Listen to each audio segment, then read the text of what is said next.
At the end of the day, I want them to look at what they were able to do in the community. It gives them an opportunity to look back years down the road and say, hey, I made a difference. Which side are you on? Which side are you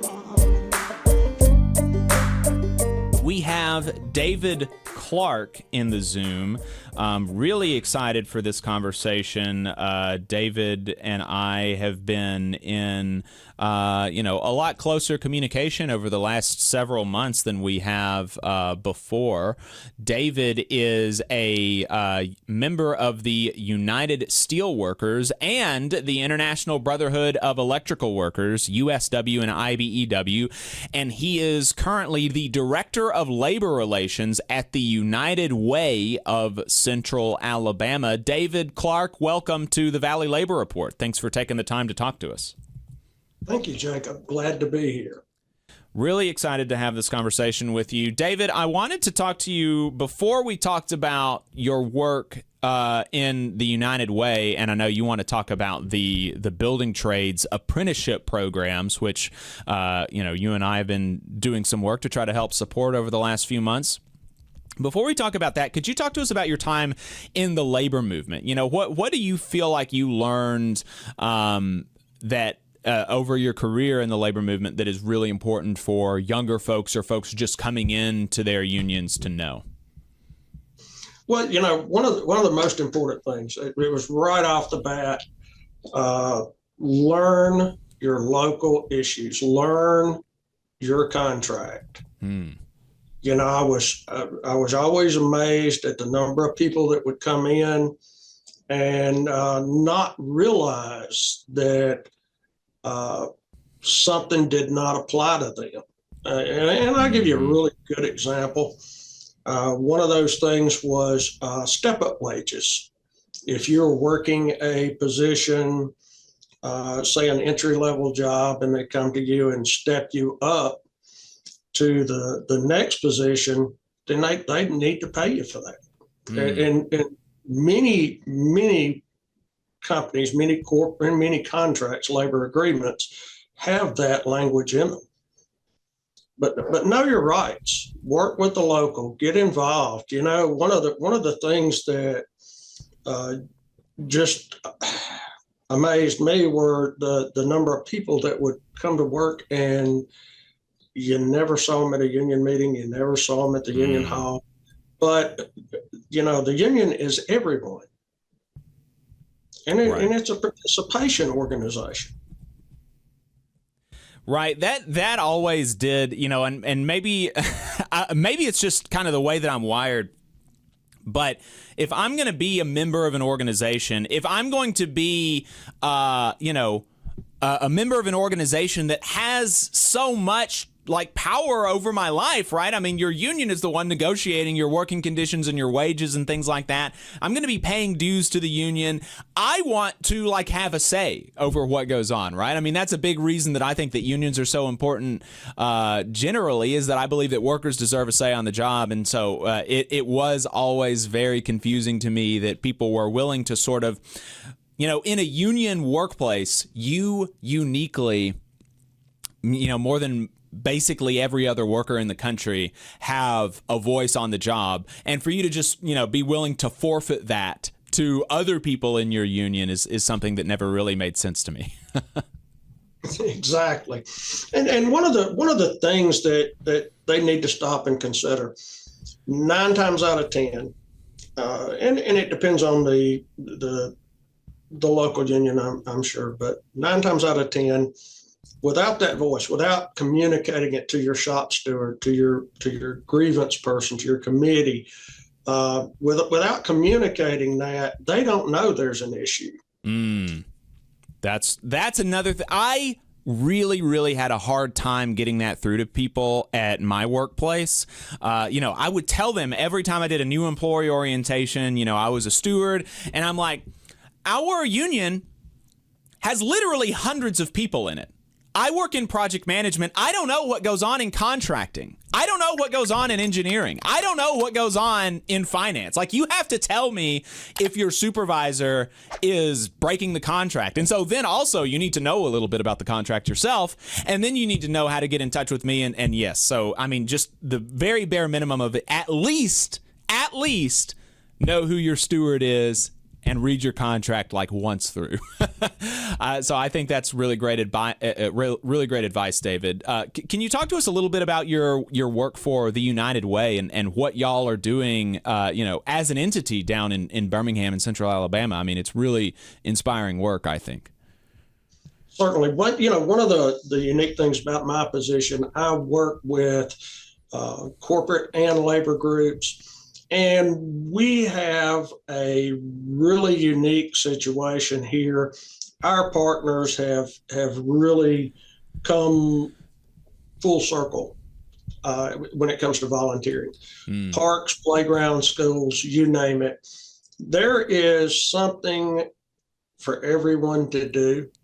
Our volunteer program is literally growing every day.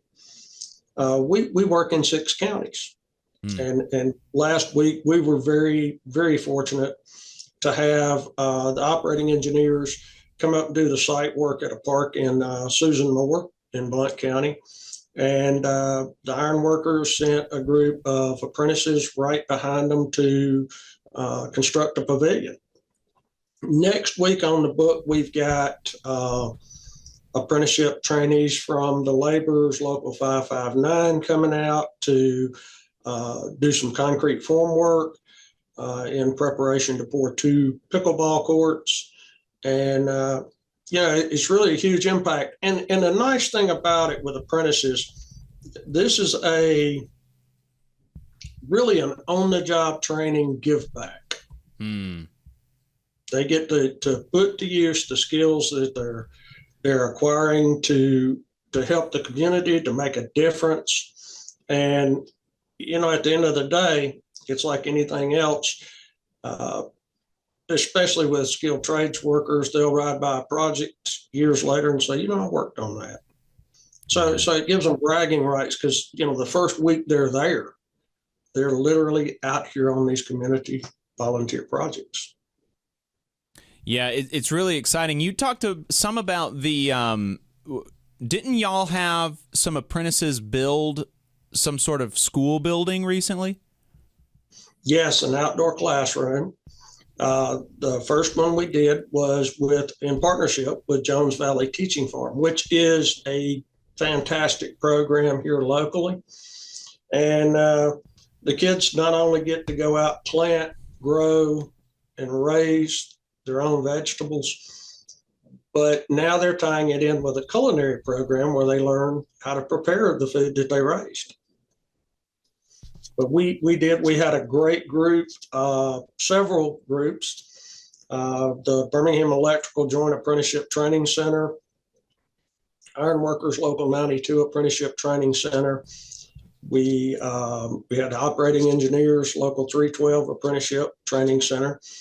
They all came out along with a couple of other different local groups. They all came out. They did a fantastic job. It was